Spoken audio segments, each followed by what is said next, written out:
नमस्कार दोस्तों, मैं हूं अक्षांश और आप सुन रहे हैं एक ऐसा पॉडकास्ट जो सिर्फ एक टॉपिक ही नहीं बल्कि हम सब के जीवन से रिलेटेड एक सीरियस इशू है।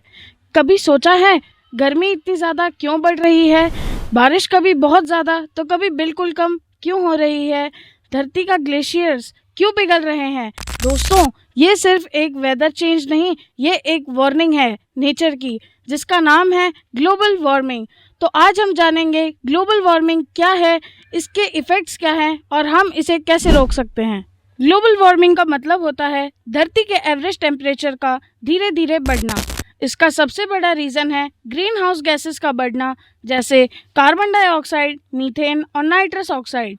ये गैसेस धरती के एटमॉस्फेयर में हीट को ट्रैप कर लेती हैं, जिससे अर्थ और ज़्यादा गर्म होने लगती है। इस प्रोसेस को ग्रीन हाउस इफेक्ट भी कहा जाता है। दोस्तों, ग्लोबल वार्मिंग के पीछे कुछ मेजर कॉजेज होते हैं, जैसे burning of fossil fuels, coal, petrol और डीजल का ज़्यादा यूज़ पॉल्यूशन बढ़ाता है और कार्बन डाइऑक्साइड रिलीज करता है। डिफॉरेस्टेशन, पेड़ काटने से ऑक्सीजन कम होती है और कार्बन डाइऑक्साइड ज़्यादा बढ़ती है। इंडस्ट्रियल पॉल्यूशन, फैक्ट्रीज और इंडस्ट्रीज हार्मफुल गैसेस रिलीज करती हैं। एग्रीकल्चर एंड लिव स्टॉक, पशुओं और फर्टिलाइजर से मीथेन और नाइट्रस ऑक्साइड गैस निकलती हैं। अब बात करते हैं ग्लोबल वार्मिंग के डेंजरस इफेक्ट्स की। टेम्परेचर लगातार बढ़ रहा है, ग्लेशियर्स और पोलर आइस रैपिडली मेल्ट हो रहे हैं, सी लेवल्स बढ़ रहे हैं, फ्लड्स, हीट वेव्स और स्टॉर्म जैसे एक्सट्रीम वेदर इवेंट्स बढ़ रहे हैं, ओशियन एसिडिक हो रहे हैं जिससे मरीन लाइफ अफेक्ट हो रही है, कई प्लांट्स और एनिमल्स एक्सटिंक्शन के डेंजर में हैं।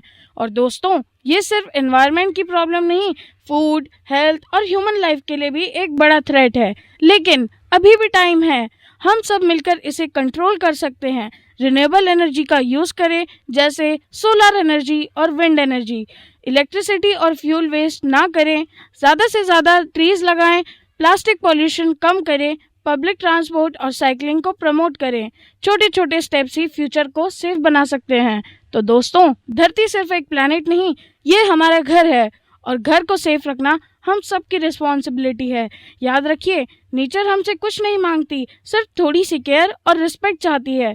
मैं हूं अक्षांश, आपसे इजाज़त लेता हूं। स्टे अवेयर, स्टे रिस्पॉन्सिबल और अपनी धरती को ग्रीन और क्लीन बनाए रखिए। धन्यवाद और सुनते रहिए स्कॉलर्स रेडियो पॉडकास्ट।